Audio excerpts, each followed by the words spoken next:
Good morning, students. So now let us continue with models only. So today we'll learn the use of ought to. So ought to is used to express duty, necessity, obligation, probability. Okay, so duty ਕੀ ਹੁੰਦਾ ਕਰਤੱਵ, necessity ਕੀ ਹੈ ਜਿਸ ਚੀਜ਼ ਦੀ ਜ਼ਰੂਰਤ ਹੈ, obligation ਦਾ ਵੀ ਕੀ ਮਤਲਬ ਹੈ ਜਿੱਥੇ ਕਿ ਸਾਡਾ ਫਰਜ਼ ਬਣਦਾ ਹੈਗਾ ਵੀ ought to do something, and probability means ਸੰਭਾਵਨਾ। क्लियर। सो हम देखो फर्स्ट फटाफट first sentence we ought to serve our country, so this is our duty. Clear. So जे आप ये दसना हैगा कि साडा कर्तव्य हैगा, then also we can use ought to। again you ought to see a doctor, so ज़रूरत हैगी है इस वेले, the person is not feeling well, then you ought to finish your work before leaving। again this is again a necessity, again you may say it is an obligation। clear कि करना चाहिए हैगा। next देखो fourth, it is 10 o'clock, he ought to be in his office now। so ਇਹ ਕੀ ਹੈ again this means that ਆਪਾਂ ਸੰਭਾਵਨਾ ਦੀ ਗੱਲ ਕਰਦੇ ਵੀ 10 ਵਜੇ ਉਹਨੂੰ ਆਪਣੇ ਦਫ਼ਤਰ ਦੇ ਵਿੱਚ ਹੀ ਮੋਸਟ ਪ੍ਰੋਬੇਬਲੀ ਉਹ ਹੋਏਗਾ, he ought to be in his office now। Clear. Next ਹੁਣ ਦੇਖੋ, ਸੋ ought to ਤੇ should ਦਾ ਤੁਸੀਂ ਵੀ ਦੇਖਿਆ ਹੋਣਾ ਹੈ ਕਿ ਕਾਫੀ ਜ਼ਿਆਦਾ ਜਿਹੜਾ ਇਹਦਾ ਮੀਨਿੰਗ ਹੈ ਕਾਫੀ ਸੇਮ ਹੈ।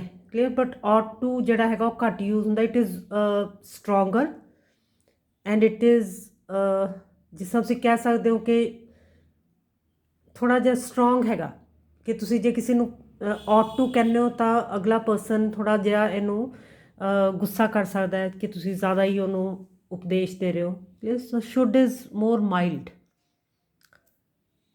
ਸੋ ਦੇਖੋ ਇਹਨੂੰ, you should speak respectfully to your parents, ਅਤੇ ਯੂ ought to ਥੋੜ੍ਹਾ ਜਿਹਾ ਸਟਰੋਂਗ ਆ ਜਾਂਦਾ, and it is used a little sparingly than should is used, ਮਤਲਬ ਇੰਨਾ ਜ਼ਿਆਦਾ ਇਸਤੇਮਾਲ ਨਹੀਂ ਕੀਤਾ ਜਾਂਦਾ। ਐਨੀ ਹਾਓ ਨੈਕਸਟ ਦੇਖੋ, use of must। So must ਆਪਾਂ ਕਿੱਥੇ ਯੂਜ਼ ਕਰਦੇ ਹਾਂ? To express compulsion, obligation, so necessity, duty, advice। So must ਦਾ ਮਤਲਬ ਕੀ ਹੁੰਦਾ ਹੈ ਕਿ ਜਿਹੜੀ ਚੀਜ਼ ਹੋਣੀ ਹੀ ਚਾਹੀਦੀ ਹੈ, ਜਿਹੜੀ ਕਿ ਬਹੁਤ ਜ਼ਿਆਦਾ ਜਿੱਥੇ ਕੰਪਲਸ਼ਨ ਹੈਗੀ ਹੈ ਉੱਥੇ ਆਪਾਂ ਕੀ ਯੂਜ਼ ਕਰਦੇ ਹਾਂ? must। ਸੋ ਦੇਖੋ ਇਹਨੂੰ, you must attend the class, it is compulsory. Clear. So ਜਿਹੜੀ ਚੀਜ਼ ਤੁਸੀਂ ਇਹ ਨਹੀਂ ਕਹਿ ਸਕਦੇ ਕਿ ਕਰਦੇ ਹੋ ਤਦ ਵੀ ਠੀਕ ਹੈ, ਨਹੀਂ ਕਰਦੇ ਤਦ ਵੀ ਠੀਕ ਹੈ। ਮਸਟ ਦੇ ਵਿੱਚ ਕੀ ਆ ਜਾਂਦੀ? ਕੰਪਲਸ਼ਨ ਆ ਜਾਂਦੀ ਕਿ ਕਰਨਾ ਹੀ ਹੈ। You must attend the class. Next ਦੇਖੋ, we must obey our parents, so this is again an obligation। then we must work or starve। so again it is a necessity, ਜ਼ਰੂਰਤ ਹੈਗੀ ਹੈ ਕਿ ਇਸ ਤੋਂ ਬਿਨਾਂ ਗੁਜ਼ਾਰਾ ਨਹੀਂ ਹੈ ਕਿ ਜਾਂ ਕੰਮ ਕਰੋ ਜਾਂ ਭੁੱਖੇ ਮਰੋ। we must wear helmet।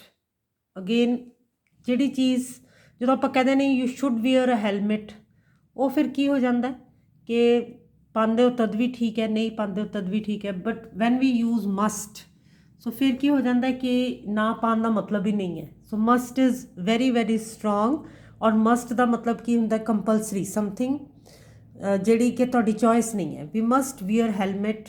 Next ਦੇਖੋ, you must not touch electricity virus. Clear ਕਿ ਉਹਨਾਂ ਵਿੱਚ ਕਰੰਟ ਹੋ ਸਕਦਾ। ਸੋ ਜਦੋਂ ਆਪਾਂ ਬਿਲਕੁਲ ਕਿਸੇ ਨੂੰ ਸਖਤ ਚੇਤਾਵਨੀ ਦੇ ਰਹੇ ਹਾਂ ਫਿਰ ਮਸਟ ਹੀ ਆਏਗਾ। ਕਲੀਅਰ ਕਿ ਜਦੋਂ ਆਪਾਂ ਸ਼ੁੱਡ ਕਹਿੰਦੇ ਹਾਂ ਜਾਂ ought to ਕਹਿੰਦੇ ਹਾਂ ਤਾਂ ਉਹਦੇ ਵਿੱਚ ਫਿਰ ਵੀ ਕੀ ਹੁੰਦਾ ਕਿ ਤੁਸੀਂ ਨਾ ਚਾਹੋ ਤਾਂ ਬੇਸ਼ੱਕ ਉਹ ਵਾਲਾ ਕੰਮ ਨਾ ਵੀ ਕਰੋ। But must has a great deal of compulsion। Clear. So ਜਦੋਂ ਅਸੀਂ must ਕਹਿੰਦੇ ਹਾਂ ਉਹਦਾ ਮਤਲਬ ਕੀ ਹੈ ਕਿ ਕਰਨਾ ਹੀ ਪਏਗਾ। ਕਲੀਅਰ। ਜਾਂ ਜੇ must not ਕਹਿੰਦੇ ਉਹਦਾ ਮਤਲਬ ਕਿ ਉਹ ਚੀਜ਼ ਨੂੰ ਬਿਲਕੁਲ ਵੀ ਨਹੀਂ ਕਰਨਾ। ਕਲੀਅਰ। ਨੈਕਸਟ ਦੇਖੋ, ਅਗੇਨ ਮਸਟ ਦਾ ਸੈਕਿੰਡ ਯੂਜ਼ ਦੇਖੋ, ਟੂ ਐਕਸਪ੍ਰੈਸ ਅ ਡਿਟਰਮੀਨੇਸ਼ਨ। ਜਦੋਂ ਤੁਹਾਡੇ ਅੰਦਰ ਬਹੁਤ ਜ਼ਿਆਦਾ ਕਿਸੇ ਚੀਜ਼ ਨੂੰ ਲੈ ਕੇ ਤੁਹਾਡੀ ਜਿਹੜੀ ਦ੍ਰਿੜ ਸ਼ਕਤੀ ਹੈਗੀ ਹੈ, ਇੱਛਾ ਸ਼ਕਤੀ ਹੈ, I must stop the list this time. Clear ਕਿ ਤੁਸੀਂ ਕਹਿੰਦੇ ਹੋ ਮੈਂ ਕਰਨਾ ਹੀ ਹੈ ਤਾਂ ਫਿਰ ਕੀ ਆਏਗਾ? ਮਸਟ ਆਏਗਾ। ਸੋ ਨੈਕਸਟ ਦੇਖੋ, to express a probability. Clear ਕਿ ਜਿੱਦਾਂ ਆਪਾਂ ਕਹਿੰਦੇ ਪ੍ਰੋਬੇਬਿਲਿਟੀ ਕੀ ਹੁੰਦੀ ਹੈ, ਸੰਭਾਵਨਾ। ਫੋਰ ਐਗਜ਼ਾਮਪਲ ਜਿਸ ਆਪਾਂ ਕਹਿੰਦੇ ਆ ਸਪੋਜ਼ ਕੋਈ ਸਾਡੇ ਚੋਂ, I am just giving U N example, ਕੋਈ ਯਾਤਰਾ 'ਤੇ ਗਿਆ, ਸਪੋਜ਼ ਮੁੰਬਈ ਗਿਆ ਹੈ ਕੋਈ। ਹੁਣ ਆਪਾਂ ਟਾਈਮ ਦੇਖਦੇ ਹਾਂ ਅਤੇ ਆਪਾਂ ਕੀ ਸੋਚਦੇ ਹਾਂ ਕਿ ਹੁਣ ਟਾਈਮ ਤਾਂ ਇੰਨਾ ਹੋ ਗਿਆ ਹੈ, ਆਪਾਂ ਕੈਲਕੂਲੇਟ ਕਰਦੇ ਹਾਂ ਤਾਂ ਆਪਾਂ ਕੀ ਕਹਿੰਦੇ ਹਾਂ, she must have reached Mumbai by now, ਕਿ ਹੁਣ ਇੰਨਾ ਟਾਈਮ ਹੋ ਗਿਆ, ਹੁਣ ਤੱਕ ਤਾਂ ਉਹ ਪਹੁੰਚ ਗਈ ਹੋਏਗੀ। ਸੋ ਪ੍ਰੋਬੇਬਿਲਿਟੀ ਹੈ। Again the principal must be busy at this time. Clear. ਹੁਣ ਇੱਥੇ ਕੀ ਹੈਗਾ ਕਿ ਤੁਸੀਂ ਟਾਈਮ ਦੇਖਦੇ ਹੋ ਅਤੇ ਤੁਸੀਂ ਕਹਿੰਦੇ ਹੋ ਕਿ ਇਹ ਵਾਲਾ ਤਾਂ ਟਾਈਮ ਆਫਿਸ ਦਾ ਹੈਗਾ ਜਦੋਂ ਕਿ ਪ੍ਰਿੰਸੀਪਲ ਬਹੁਤ ਬਿਜ਼ੀ ਹੋਣਗੇ। ਸੋ ਤੁਸੀਂ ਇੱਥੇ ਪ੍ਰੋਬੇਬਿਲਿਟੀ ਦੀ ਗੱਲ ਕਰਦੇ ਹੋ, must be busy at this time. Next ਦੇਖੋ ਹੁਣ use of can. So I hope must ਦਾ ਤੁਹਾਨੂੰ ਕਲੀਅਰ ਹੋ ਗਿਆ ਹੈਗਾ। ਕਲੀਅਰ। ਸੋ ਮਸਟ ਦੇ ਵਿੱਚ ਫਿਰ ਕੀ ਆ ਜਾਂਦੀ ਹੈ ਕਿ ਉਹਨੂੰ ਉਸ ਚੀਜ਼ ਨੂੰ ਨਾ ਮੰਨਣ ਦੀ ਗੁੰਜਾਇਸ਼ ਹੀ ਨਹੀਂ ਰਹਿੰਦੀ। ਸੋ ਫੋਰ ਐਗਜ਼ਾਮਪਲ ਜਿਸ ਤਰ੍ਹਾਂ ਕਿ ਆਪਾਂ ਇਲੈਕਟ੍ਰੀਸਿਟੀ ਵਾਇਰਸ ਹੈ, ਜੇ ਤੁਸੀਂ ਕਹੋਗੇ you should not touch electricity virus, ਤਾਂ ਹੋ ਸਕਦਾ ਹੈ ਕਿ ਤੁਹਾਡੀ ਜਿਹੜੀ ਗੱਲ ਹੈ ਅਗਲੇ ਦੇ ਸਮਝ ਨਾ ਆਵੇ, ਕਿਉਂਕਿ ਸ਼ੁੱਡ ਦਾ ਮਤਲਬ ਹੀ ਕੀ ਹੁੰਦਾ ਕਿ ਠੀਕ ਤਾਂ ਨਹੀਂ ਹੈ ਪਰ ਤੁਹਾਡੀ ਮਰਜ਼ੀ ਹੈ, ਕਰ ਲਓ ਨਾ ਕਰੋ। ਪਰ ਸ਼ੁੱਡ ਦਾ ਮਤਲਬ ਕੀ ਹੁੰਦਾ ਕਿ ਫਿਰ ਮਸਟ ਦਾ ਮਤਲਬ ਕੀ ਹੈ ਕਿ ਦੇਅਰ ਇਜ਼ ਨੋ ਚੋਇਸ, ਕਿ ਬਹੁਤ ਜ਼ਿਆਦਾ ਵੱਡੀ ਉਹਦੇ ਵਿੱਚ ਖਤਰਾ ਹੈਗਾ। ਸੋ ਤੁਹਾਨੂੰ ਬਿਲਕੁਲ ਵੀ ਨਹੀਂ ਟੱਚ ਕਰਨੀ ਹੈ electricity virus. So I hop this is clear. ਹੁਣ ਦੇਖੋ ਯੂਜ਼ ਆਫ ਕੈਨ। ਕਲੀਅਰ। ਕਿੱਥੇ ਆਪਾਂ ਕੈਨ ਯੂਜ਼ ਕਰਦੇ ਹਾਂ, ਦੇਖੋ use of can to express ability. Clear. ਜਦੋਂ ਆਪਾਂ ਕਹਿੰਦੇ ਹਾਂ ਕਿ ਕੋਈ ਕਿਸੇ ਦੀ ਖਮਤਾ ਬਾਰੇ ਦੱਸਣਾ ਹੈਗਾ, for example he can lift this heavy wait, ਕਿ ਉਹ ਵੇਟ ਚੱਕ ਸਕਦਾ ਹੈ, ਉਹਦੀ ਕਾਬਲੀਅਤ ਜੇ ਆਪਾਂ ਦੱਸਣੀ ਹੀ। So he can lift this heavy weight. So this refers to his physical ability, ਕਿ ਉਹਦੇ ਵਿੱਚ ਇੰਨਾ ਕੁ ਦਮ ਹੈਗਾ। ਅਤੇ ਆਹ ਜਿਹੜਾ he can speak French, this refers to his mental ability, ਕਿ ਉਹ ਫਰੈਂਚ ਬੋਲ ਸਕਦਾ ਹੈ। ਕਲੀਅਰ। ਸੋ ਇਹ ਜਦੋਂ ਵੀ ਆਪਾਂ ਕਿਸੇ ਦੀ ਕੋਈ ਐਬਿਲਿਟੀ, ਕਾਬਲੀਅਤ ਆਪਾਂ ਦੱਸਣੀ ਕਿ ਉੱਦਾਂ ਕਰ ਸਕਦਾ ਹੈ, ਤਾਂ ਫਿਰ ਆਪਾਂ ਕੀ ਯੂਜ਼ ਕਰਦੇ ਹਾਂ, ਵੀ ਯੂਜ਼ ਕੈਨ। ਨੈਕਸਟ ਦੇਖੋ ਟੂ ਐਕਸਪ੍ਰੈਸ ਪਰਮਿਸ਼ਨ। ਜਦੋਂ ਤੁਸੀਂ ਇਹ ਦੱਸਣਾ ਹੁੰਦਾ ਹੈ ਕਿ ਤੁਸੀਂ ਕਿਸੇ ਨੂੰ ਇਜਾਜ਼ਤ ਦੇ ਰਹੇ ਹੋ, ਤਾਂ ਫਿਰ ਕੀ ਹੈ, you can go home now, you can take this book home, ਕਿ ਇਸ ਕਿਤਾਬ ਨੂੰ ਤੁਸੀਂ ਲਿਜਾ ਸਕਦੇ ਹੋ, ਘਰ ਲਿਜਾ ਸਕਦੇ ਹੋ। ਨੈਕਸਟ ਦੇਖੋ ਟੂ ਮੇਕ ਅ ਰਿਕੁਐਸਟ। ਸੋ ਕਈ ਵਾਰੀ ਆਪਾਂ ਜਦੋਂ ਆਪਾਂ ਰਿਕੁਐਸਟ ਕਰਨੀ ਹੈ ਕਿਸੇ ਨੂੰ, ਫਿਰ ਆਪਾਂ ਕੀ ਯੂਜ਼ ਕਰਦੇ ਹਾਂ, can I use your pen, can you pass the salt. Clear. ਕਿ ਨਮਕ ਪਕੜਾਣਾ ज़रा। So can I use your pen, so you are making a request. Again can for देखो टू एक्सप्रैस पॉसिबिलिटी। सो कई बारी ਆਪਾਂ ਕੈਨ ਨੂੰ ਇੱਦਾਂ ਵੀ ਯੂਜ਼ ਕਰ ਸਕਦੇ ਹਾਂ ਕਿ ਇਹ ਦੱਸਣ ਵਾਸਤੇ ਕਿ ਇੱਦਾਂ ਹੋ ਸਕਦਾ ਹੈ। He can come today, he can help you in this work. Clear. ਕਿ ਉਹ ਤੁਹਾਡੀ ਹੈਲਪ ਕਰ ਸਕਦਾ ਹੈ। ਨੈਕਸਟ ਦੇਖੋ use of could. So could ਕਿੱਥੇ ਯੂਜ਼ ਹੁੰਦਾ ਹੈ, could is used as a past tense of can. So could ਕਿਸ ਤਰ੍ਹਾਂ ਯੂਜ਼ ਹੁੰਦਾ, ਜਦੋਂ ਕਿ ਜਿਹੜਾ ਸੈਂਟੈਂਸ ਬਾਕੀ ਹੈਗਾ, ਜਿਹੜਾ ਸੈਂਟੈਂਸ ਦਾ ਮੇਨ ਕਲੌਜ਼ ਹੈ, ਜੇ ਉਹਦੇ ਵਿੱਚ ਪਾਸਟ ਟੈਂਸ ਹੈ, ਤਾਂ ਫਿਰ ਇੱਥੇ ਵੀ ਕੀ ਹੋ ਜਾਊਗਾ, ਕੈਨ ਦਾ ਕੀ ਹੋ ਜਾਏਗਾ, ਕੁਡ ਹੋ ਜਾਏਗਾ। So we have been using this rule while doing the sentences of direct indirect change of narration।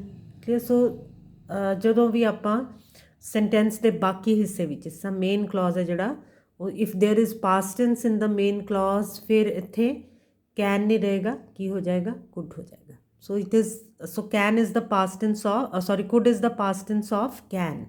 I told him that he could take the test. So ਇੱਥੇ ਟੋਲਡ ਹੈ ਤਾਂ ਅੱਗੇ ਵੀ ਫਿਰ I told him that he could pass। clear। ਕਿ ਮੈਂ ਉਹਨੂੰ ਕਿਹਾ ਕਿ ਉਹ ਪਾਸ ਹੋ ਸਕਦਾ ਹੈ। So can is, could is the past tense of can. ਹੁਣ ਦੇਖੋ to express ability. So could ਹੋਰ ਵੀ ਕਿੱਥੇ ਯੂਜ਼ ਹੁੰਦਾ, to express ability past. So ਜਦੋਂ ਆਪਾਂ ਇਹ ਦੱਸਣਾ ਹੋਵੇ ਕਿ ਕਿਸੇ ਦੇ ਵਿੱਚ ਪਾਸਟ ਵਿੱਚ ਜਿਹੜਾ ਟਾਈਮ ਲੰਘ ਚੁੱਕਾ ਹੈਗਾ, ਉਹਦੇ ਵਿੱਚ ਕਿਸੇ ਤਰ੍ਹਾਂ ਦੀ ਖਮਤਾ ਸੀ। ਸੋ ਕੈਨ ਆਪਾਂ ਕਿੱਦਾਂ ਯੂਜ਼ ਕਰਦੇ, ਜਦੋਂ ਆਪਾਂ ਇਹ ਦੱਸਣਾ ਹੋਵੇ ਕਿ ਇਸ ਵੇਲੇ ਕਿਸੇ ਦੇ ਵਿੱਚ ਇਹ ਵਾਲੀ ਇੱਕ ਖਮਤਾ ਹੈ, ਕਾਬਲੀਅਤ ਹੈ। ਪਰ ਜਦੋਂ ਆਪਾਂ ਦੱਸਣਾ ਹੋਵੇ ਕਿ ਪਾਸਟ ਦੇ ਵਿੱਚ ਸੀਗੀ, ਤਾਂ ਫਿਰ ਆਪਾਂ ਕੀ ਯੂਜ਼ ਕਰਦੇ ਹਾਂ, could, to express ability past ਕਿ ਪਾਸਟ ਦੇ ਵਿੱਚ ਕਿਸੇ ਵਿੱਚ ਇਹ ਵਾਲੀ क्षमता ਸੀ। ਐਗਜ਼ਾਮਪਲ ਦੇਖੋ, he could lift that box. So could ਜਦੋਂ ਆ ਗਿਆ ਤਾਂ ਮਤਲਬ ਆਪਾਂ ਕੀ ਕਹਿ ਰਹੇ ਹਾਂ ਕਿ ਉਹ ਇੱਕ ਬਾਕਸ ਚੱਕ ਸਕਦਾ ਸੀ। He could lift that box. So could ਤੋਂ ਕੀ ਕਲੀਅਰ ਹੋ ਜਾਊਗਾ ਕਿ ਹੁਣ ਦੀ ਗੱਲ ਨਹੀਂ ਹੈ, ਪਾਸਟ ਟੈਂਸ ਦੀ ਗੱਲ ਹੈ। ਇਸੇ ਤਰ੍ਹਾਂ ਹੀ ਕੁਡ ਸੋਲਵ ਦ ਸਮ, ਕਿ ਉਹਦੇ ਵਿੱਚ ਇਹ ਕਾਬਲੀਅਤ ਸੀ ਕਿ ਪਾਸਟ ਕਿਸੇ ਪਹਿਲੇ ਟਾਈਮ ਦੀ ਆਪਾਂ ਗੱਲ ਕਰ ਰਹੇ ਹਾਂ ਕਿ ਉਹ ਇਹ ਸਮ ਸੋਲਵ ਕਰ ਸਕਦਾ ਸੀ। ਨੈਕਸਟ ਦੇਖੋ ਹੁਣ, ਟੂ ਮੇਕ ਅ ਰਿਕੁਐਸਟ। ਦੇਖੋ ਪਹਿਲਾਂ ਐਗਜ਼ਾਮਪਲ ਦੇਖੋ, could you give me your pen, could I take these books. ਇੱਥੇ ਕੁਐਸਚਨ ਮਾਰਕ ਆਊਗਾ, by mistake it has been left out. Anyhow ਦੇਖੋ ਇਹਨੂੰ ਹੁਣ ਜਦੋਂ ਆਪਾਂ ਇੱਥੇ ਇਹ ਵੀ ਕਹਿ ਸਕਦੇ ਸੀ ਆਪਾਂ, can you give me your pen, can I take these books. So ਜਦੋਂ ਆਪਾਂ ਕੁਡ ਯੂਜ਼ ਕਰਦੇ ਹਾਂ, that could is more formal. Clear? Could ਆਪਾਂ ਆਪਣੇ ਤੋਂ ਵੱਡੇ ਵਿਅਕਤੀ ਨੂੰ ਜਦੋਂ ਰਿਕੁਐਸਟ ਕਰਨੀ ਹੈ ਤਦ ਆਪਾਂ ਕੁਡ ਯੂਜ਼ ਕਰ ਸਕਦੇ ਹਾਂ। ਜਾਂ ਆਪਾਂ ਕੁਡ ਕਦੋਂ ਯੂਜ਼ ਕਰ ਸਕਦੇ ਹਾਂ, ਜਦੋਂ ਕਿ ਅਸੀਂ ਕਿਸੇ ਨੂੰ ਵੀ don't know the other person very well, ਅਸੀਂ ਬਹੁਤ ਚੰਗੀ ਤਰ੍ਹਾਂ ਕਿਸੇ ਨੂੰ ਨਹੀਂ ਜਾਣਦੇ, ਫਿਰ ਆਪਾਂ ਕੀ ਕਵਾਂਗੇ, could you give me your pen. ਪਰ ਜਦੋਂ ਤੁਸੀਂ ਕਿਸੇ ਵਿਅਕਤੀ ਨੂੰ suppose you know that person well, he is your friend, ਫਿਰ ਤੁਸੀਂ ਕੀ ਕਹੋਗੇ, can you give me your pen. ਇਸੇ ਤਰ੍ਹਾਂ ਦੇ ਨਾਲ ਜਦੋਂ ਆਪਣੇ ਤੋਂ ਵੱਡੇ ਵਿਅਕਤੀ ਨੂੰ ਤੁਸੀਂ ਰਿਕੁਐਸਟ ਕਰੋਗੇ then you will say could you give me your pen. Clear? So it is more formal. Next ਦੇਖੋ, to express a habit negative in the past. So could ਕਦੀ ਇਸ ਤਰ੍ਹਾਂ ਵੀ ਯੂਜ਼ ਹੋ ਸਕਦਾ ਜਦੋਂ ਅਸੀਂ ਕਿਸੇ ਦੀ ਪਹਿਲੇ ਦੀ ਆਦਤ ਦਾ ਜ਼ਿਕਰ ਕਰ ਰਹੇ ਹਾਂ ਔਰ ਖਾਸ ਉਸ ਵਾਲੀ ਆਦਤ ਜਿਹੜੀ ਕਿ ਬਹੁਤੀ ਵਧੀਆ ਨਹੀਂ ਸੀ। So negative habit, she could be very unkind. So ਆਪਾਂ ਕੀ ਕਹਿ ਰਹੇ ਹਾਂ ਕਿ ਉਹ ਕਈ ਵਾਰੀ ਬਹੁਤ ਹੀ ਖਰਾਬ ਵਿਵਹਾਰ ਕਰਦੀ ਸੀ। She could be very unkind. So could ਆ ਗਿਆ ਇੱਥੇ ਤਾਂ ਸਾਨੂੰ ਕੀ ਸਮਝ ਆਉਣਾ ਚਾਹੀਦਾ ਹੈ, that we are referring to some trait of a person whom we knew in the past. Clear? कि किसी व्यक्ति की गल कर रहे हैं। he could be cunning। cunning ਦਾ ਮਤਲਬ ਵੀ ਕੀ ਹੁੰਦਾ, ਜਿਹਨੂੰ ਆਪਾਂ ਚਲਾਕ ਕਹਿੰਦੇ ਆ ਨੈਗੇਟਿਵ ਸੈਂਸ ਦੇ ਵਿੱਚ।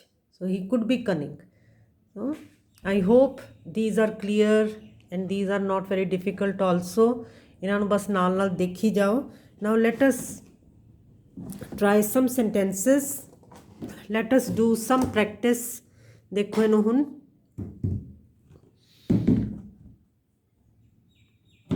so first देखो fill in the blanks। की आएगा, first हैगा dash you break the stick। so there is a blank space। तुसी ये वाली blank space they which can, could, ought to, must।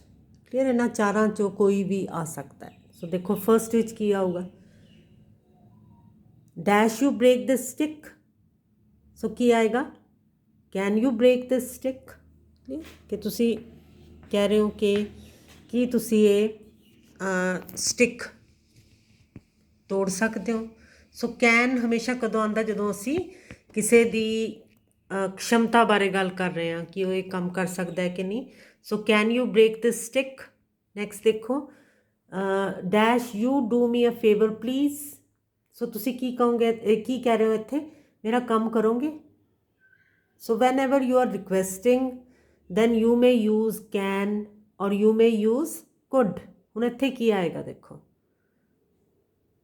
So in grammar sentences also you need to use your imagination. मैं बड़ी बारी तुहानूं ये पहलां भी दस्सिया हैगा। देखो हुण मेरा काम करोगे, हुण इत्थे कैन भी आ सकदा, can you do me a favour. Clear? पर इत्थे की है, इत्थे की आएगा, here you will use could. हुण तुहानूं किद्दां पता लगा कि एक तो थोड़ी जी जिहड़ी लैंग्वेज है, can me a favour, do me a favour, थोड़ी जी लैंग्वेज भी फॉर्मल है, थोड़ी जी इदां दी है जिहड़ी कि असीं बहुते नेड़े दे व्यक्तियां दे नाल नहीं यूज़ करते। और सब तो वड्डी जिहड़ी चीज़ है जिहड़ी कि सानूं दस्सेगी कि इत्थे कुड ही आएगा, वो की है, प्लीज़। ਇਹਦਾ ਮਤਲਬ ਜਿਹਨੂੰ ਅਸੀਂ ਪਲੀਜ਼ ਕਹਿ ਰਹੇ ਮਤਲਬ ਤੁਹਾਡੇ ਤੋਂ ਵੱਡਾ ਉਮਰ ਦੇ ਵਿੱਚ, ਤੁਹਾਡੇ ਬਹੁਤ ਵੱਡਾ ਹੈਗਾ ਜਾਂ ਤੁਹਾਡੇ ਬਹੁਤ ਨੇੜੇ ਨਹੀਂ ਹੈ। ਠੀਕ ਹੈ? ਸੋ जिथे फॉर्मैलिटी वाली गल आ जाती है उत्थे फिर की आंदा हैगा, कैन नहीं आंदा, की आ जाता है could. So could you do me a favour please. So इत्थे हमेशा सेंटेंस दे विच कोई ना कोई हिंट छुपिया हुंदा है कि तुसी इत्थे की लिखना हैगा। सो इत्थे हुण जदों तुसीं देखोगे कि एक the first of all the language is a bit formal, moreover please has been used, then you can imagine that the two people are not the two persons that are there in this sentence, that we may imagine are there in this sentence, are not very close to each other, and there is a formal relation between the two persons. So ये थोड़ी अपनी कल्पना शक्ति का इस्तेमाल करके। Next देखो हुण third, you dash not disobey the rules. So हुण इत्थे जे तुसीं ऑट टू कर दोगे या शुड कर दोगे तो गलत हो जाऊगा, क्योंकि रूल्स जिहड़े हुंदे आ आपां उन्हां नूं डिसओबे नहीं कर सकते। So here we will use must. You must not disobey the rules, क्योंकि नियमां नूं तां आपां नूं कोई चॉइस ही नहीं है कि आपां उन्हां नूं मन्नना है या नहीं मन्नना। सो जिहड़ी चीज़ दे विच कोई चॉइस ही नहीं है, इट इज़ कंपलसरी, उत्थे आपां की लगावांगे must. You must not disobey the rules. Next देखो, Ravi said that he dash easily cross that river. हुण इत्थे की आएगा, whenever we are speaking of capability ਤਾਂ we use can or could। ਹੁਣ ਇੱਥੇ ਕੀ ਆਊਗਾ, ਇੱਥੇ ਜਾਂ can ਆਏਗਾ ਜਾਂ could ਆਏਗਾ, ਤੇ ਇੱਥੇ ਕੀ ਆਊਗਾ, could ਆਏਗਾ। ਵਾਈ, ਕਿਉਂਕਿ ਇੱਥੇ ਕੀ ਆ ਗਿਆ, said ਆ ਗਿਆ। ਜਦੋਂ ਇੱਥੇ said ਆ ਗਿਆ ਫਿਰ ਆਪਾਂ ਨੂੰ ਇੱਥੇ ਕੀ ਕਰਨਾ ਪਊਗਾ, we cannot use can here, we'll have to use could। clear। so Ravi said that he could easily cross that river। सो इनू भी ध्यान रखना है कि सेंटेंस जिहड़ा हैगा it is in the past tense. So देखो इनू, Ravi said that he could easily cross that river. जे इत्थे हुंदा सपोज रवि सेज, फिर इत्थे की आना सी, that he can easily cross that river, पर इत्थे की हैगा, said. That is why will have to use could there, otherwise our sentence will be wrong. Next देखो, you dash go home now. So इत्थे की है, you are giving permission. So इत्थे क्या होगा, you can go home now. Next देखो, he says that he dash easily solve that sum. हुण इत्थे सेज हैगा और गल कादी हो रही है, कैपेबिलिटी दी हो रही है, देयरफॉर कैन। क्लियर। जे इत्थे सैड हुंदा फिर इत्थे की आना सी, could, but here says is there, therefore he says that he can easily solve that sum। next देखो, could I take your scooter please। so by mistake I have already filled this blank space। so could I take your scooter please। so इत्थे भी please आ गया। clear। so जिहदे करके कि इत्थे की आएगा, could आएगा। so now I hope these sentences are clear to you। so now I make an end here।